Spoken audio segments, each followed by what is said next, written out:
ጤና ይስጥልን የተወደዳችሁ የቦርከና ሚዲያ ቤተሰቦቻችን የዕለተ አርብ የሚያዝያ 2 ቀን 2018 ዓ.ም የሰዓቱን ዜናዎች ይዘን ቀርበናል።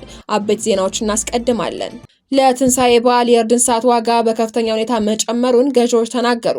ቦርከና ባደረገው ምልከታ በዓሉን በማስመልከት 80 ሺህ ሸጥ የነበረው በሬ በአሁኑ ወቅት እስከ 150 ሺህ ብር እየተሸጠ እንደሚገኝ ከሸማቾች አስተያየት መረዳት ተችሏል። የዕለቱ ዜናችን ቀዳሚ ጉዳይ አድርገነዋል።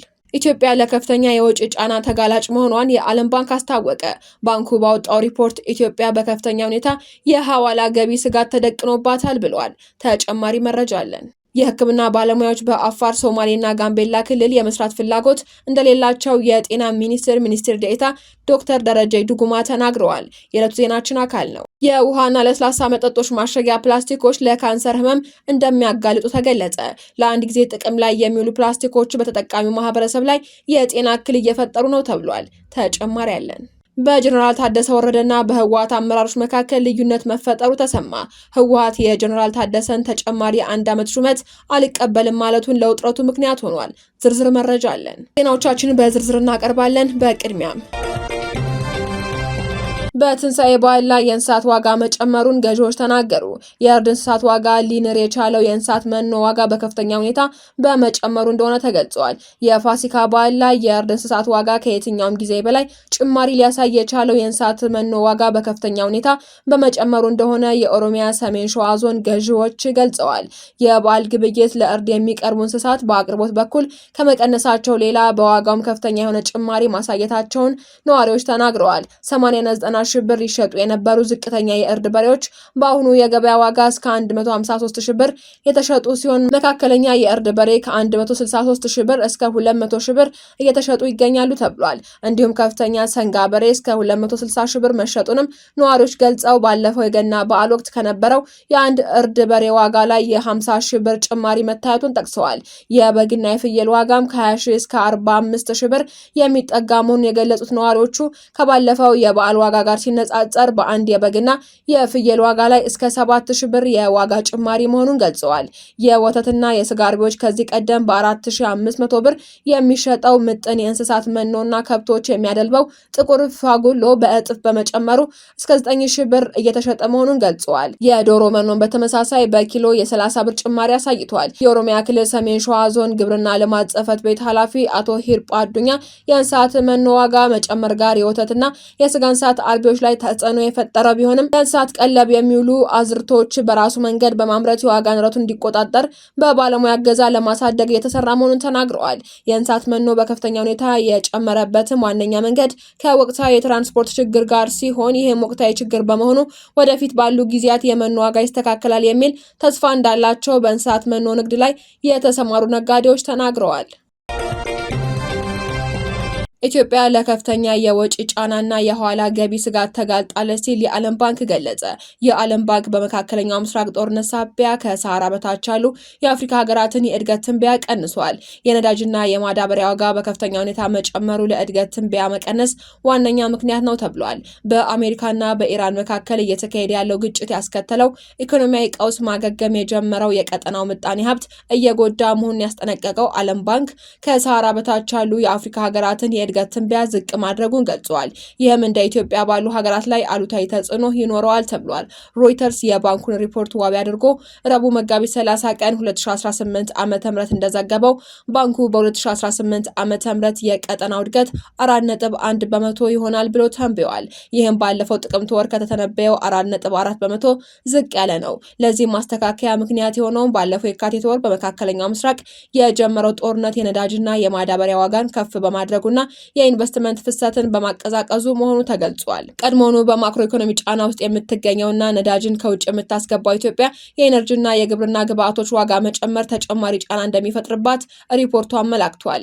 ባንኩ ኢትዮጵያን በምስራቅና ደቡብ አፍሪካ ለውጭ ተጽዕኖዎች በቀላሉ ከሚጋለጡ ደካማ ምጣኔ ሀብት ካላቸው ሀገራትም ተርታ መድቧታል። የባንኩ ዋና ኢኮኖሚስት አንድሪው ዳባላ እንደገለጹት የነዳጅና የማዳበሪያ ዋጋ በከፍተኛ ሁኔታ መጨመሩ ለእድገቱ ትንበያ መቀነስ ዋነኛ ምክንያት ነው።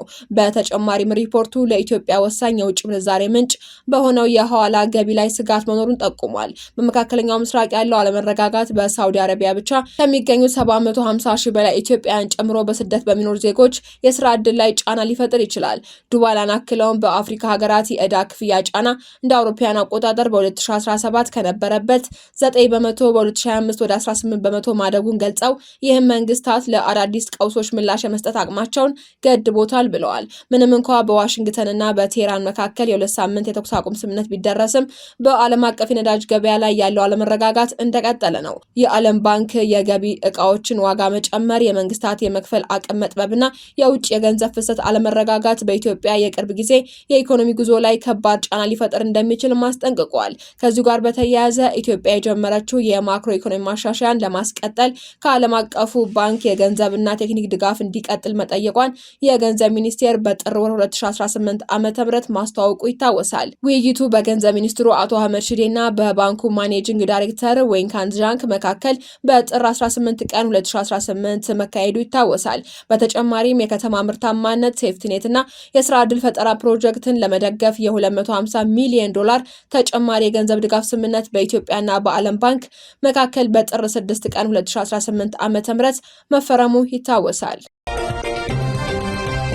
በሶስት ክልሎች የጤና ባለሙያዎች እጥረት መኖሩ ተገለጸ። የጤና ሚኒስቴር በሶስት ክልሎች ማለትም በአፋር፣ በሶማሌና በጋምቤላ ክፍት የስራ ቦታዎች ቢኖሩም የባለሙያዎች እጥረት መኖሩን አስታውቋል። የጤና ሚኒስቴር ሚኒስትር ዴኤታ ዶክተር ደረጀ ድጉማ ሚኒስትሩ በዘርፉ የሰለጠነ የሰው ኃይል የመቅጠር አቅም ቢኖረውም ራቅ ወዳሉ አካባቢዎች ሄደ የመስራት ፍላጎት እንደሌላቸው ተናግረዋል። ይህንን ችግር ለመፍታትም በምን አይነት አማራጮች ላይ ትኩረት መደረግ እንዳለበት በሚል ውይይት እየተደረገ መሆኑ ተገልጿል። ዶክተር ደረጀ አክለውም ከጥቅማ ጥቅም ጋር በተገናኘ ከጤና ባለሙያዎች የሚነሱ ጥያቄዎች መኖራቸውን ጠቅሰው ችግሩን ለመፍታት በተለይ ባለሙያዎች ተደራጅተው የመኖሪያ ቤት እንዲኖራቸውና የትርፍ ሰዓት ክፍያን ጨምሮ ተጠቃሚ ለማድረግ እየተሰራ መሆኑን ተናግረዋል። የጤና ባለሙያዎች ባልተፈለገ መንገድ ወደ ውጭ ሀገር እንዳይሰደዱና በሀገር ውስጥ ቆይተው እንዲያገለግሉ ከትምህርት ስርዓት ማሻሻያ ጀምሮ የተለያዩ እርምጃዎች መውሰዳቸውን የገለጹት ሚኒስትር ዴኤታው ከመንግስት መደበኛ የስራ ሰዓት ውጭ በግላቸው እንዲሰሩ መፈቀዱንም አስታውሰዋል። የውሃና የፕላስቲክ መጠጦች የሚታሸጉባቸው ፕላስቲኮች ካንሰርን ጨምሮ ለከፍተኛ የጤና ስጋት እያጋለጡ እንደሆነ ተገለጸ።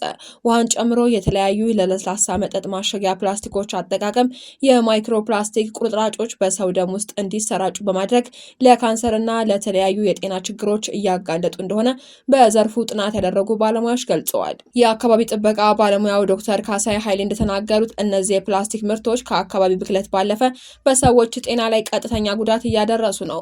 በተለይ የውሃ የለስላሳ መጠጥና የጁስ ማሸጊያ ፕላስቲኮች በአጠቃቀም ጉድለት ለፀሐይ ብርሃን በሚጋለጡበት በአይን የማይታዩ የፕላስቲክ ቅንጣቶች ወደ ሰውነት እንደሚገቡ ባለሙያው አስረድተዋል። ይህንን የጤና ስጋት ለመቀነስ ምርቶችን በቀዝቃዛ ቦታ ማስቀመጥና ከፕላስቲክ ውጭ ያሉ ሌሎች ማሸጊያዎችን መጠቀም እንደሚገባ ዶክተር ካሳይ ይመክራሉ። በሌላ በኩል የከተማ ፕላን ባለሙያ ዶክተር አማን አሰፋ ፕላስቲክ ከአመራረቱ ጀምሮ ከፍተኛ ብክለት የሚያስከትልና ተጽዕኖውን በአንድ አካባቢ ብቻ የማይወሰን በስፋት የሚሰራጭ በመሆኑ በሰው ጤና ላይ የሚያደርሰው ጉዳት የከፋ መሆኑን ገልጸዋል። የኢትዮጵያ አካባቢ ጥበቃ ባለስልጣን የከተማ ቆሻሻ አያያዝና አወጋገድ ክትትል ዴስክ ኃላፊ አቶ ዋሲሁን አለሙ በበኩላቸው በአገር አቀፍ ደረጃ የፕላስቲክ ምርቶችን የሚያደርሱትን ጉዳት ለመከላከል አዋጅ እስከ ማውጣት የደረሱ በርካታ ስራዎች መከናወናቸውን ገልጸዋል። እንደ ኃላፊው ገለጻ አንድ ጊዜ ብቻ ጥቅም ላይ የሚውሉና መተካት የማይችሉ ማሸጊያዎች በልዩ ሁኔታ ጥቅም ላይ እንዲውሉ የሚደረግ ሲሆን ክልከላ የተጣለባቸው የፕላስቲክ ከረጢቶች ግን በምንም አይነት ሁኔታ ጥቅም ላይ እንዳይውሉ ጥብቅ ክትትል ይደረጋል ብለዋል። በአጠቃቀም የፕላስቲክ ምርቶች በሰው ጤናና በአካባቢ ላይ የሚያደርሱትን ጉዳት ለመከላከል የተቀናጀ የቁጥጥር ስርዓት መዘርጋትና የህብረተሰቡን ግንዛቤ ማሳደግ ወሳኝ መሆኑም ተመላክቷል። ጀነራል ታደሰ ወረደ ከህወሓት ተቃውሞ ገጠማቸው። ህዝባዊ ወያኔ ሓርነት ትግራይ ህወሓት የፌዴራሉ መንግስት የትግራይ ክልል ጊዜያዊ አስተዳደር ፕሬዝዳንት ሌተናል ጀነራል ታደሰ ወረደ ስልጣንን በአንድ ዓመት እንዲራዘም ማድረጉን የተናጠል ውሳኔ ሲል ተቃውሞታል።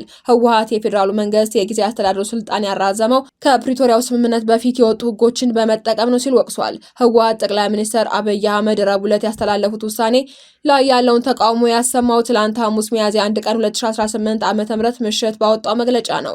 ጠቅላይ ሚኒስትሩ የጊዜ አስተዳደሩን የስልጣን ዘመን እንዲራዘም የወሰኑት ሌተናል ጀነራል ታደሰ ወረደ የአንድ ዓመት አፈጻጸም ሪፖርት ባቀረቡላቸው ማግስት ነው። የጠቅላይ ሚኒስትር ጽህፈት ቤት ረቡዕ ዕለት ባወጣው መግለጫ የፕሬዝዳንቱ የስልጣን ዘመን በአንድ ዓመት እንዲራዘም የተወሰነው በቀረበው ሪፖርት የፌዴራሉ መንግስት በክልሎች ውስጥ ጣልቃ የሚገባበትን ስርዓት ለመደንገግ በወጣው አዋጅና የትግራይ ክልል አካታች ጊዜ አስተዳደርን አስመልክቶ በጸደቀው ደንብ እንደሆነም አስታውቋል። ብዙ መደናቀፎች እያጋጠሙ ቢቆዩም ከፕሪቶሪያው መፈረም በኋላ በ2015 ዓመተ ምህረት የክልሉ ጊዜ አስተዳደር የተቋቋመው በሁለቱ አካላት መካከል በተደረጉ ንግግሮች እንደሆነም አስታውሷል። ይሁን እንጂ የኢትዮጵያ መንግስት እየፈጸማቸው ለቆዩ የፕሪቶሪያው ስምምነት የመጣስ ተግባራት ቀጥሏል ሲል በዚህ ሳምንትም ስለተራዘመው የፕሬዝዳንት ታደሰ የስልጣን ቆይታ አንስቷል። እንደ ህወሓት ገለጻ የፌዴራሉ መንግስት የጊዜ አስተዳደሩን ቆይታ በአንድ ዓመት ያራዘመው ከፕሪቶሪያው ስምምነት በፊት በነበሩ ህጎች መሰረት በማድረግ እንዲሁም የዘላቂ ተኩስ አቁም ስምምነቱን ሙሉ በሙሉ በመጣስ ነው ብሏል። የፕሬዝዳንት ታደሰ የስልጣን ዘመን ሲራዘም ይህ ፖለቲካዊ ምክክር ስለመደረጉ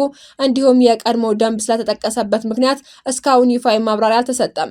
ቢቢሲ በጉዳዩ ላይ ማብራሪያ ለማግኘትም ጠቅላይ ሚኒስትር ጽህፈት ቤትን ጥያቄ አቅርቧል።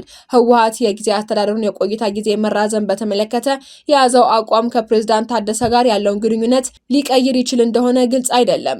በቀድሞ የጊዜ አስተዳደር ፕሬዝዳንት ጌታቸው ረዳ የስልጣን ዘመን ወቅት የህወሓት አመራሮች ሌተናል ጀነራል ታደሰ ወረደ ወደ ስልጣን እንዲመጡ ጥያቄ ሲያቀርቡ እንደነበር በወቅቱ ምንጮች መዘገባቸው ይታወሳል። አድማጮቻችን፣ የሰዓቱ ዜናዎቻችን ተጠናቀዋል። ስለተከታተላችሁ እናመሰግናለን። ሰላም።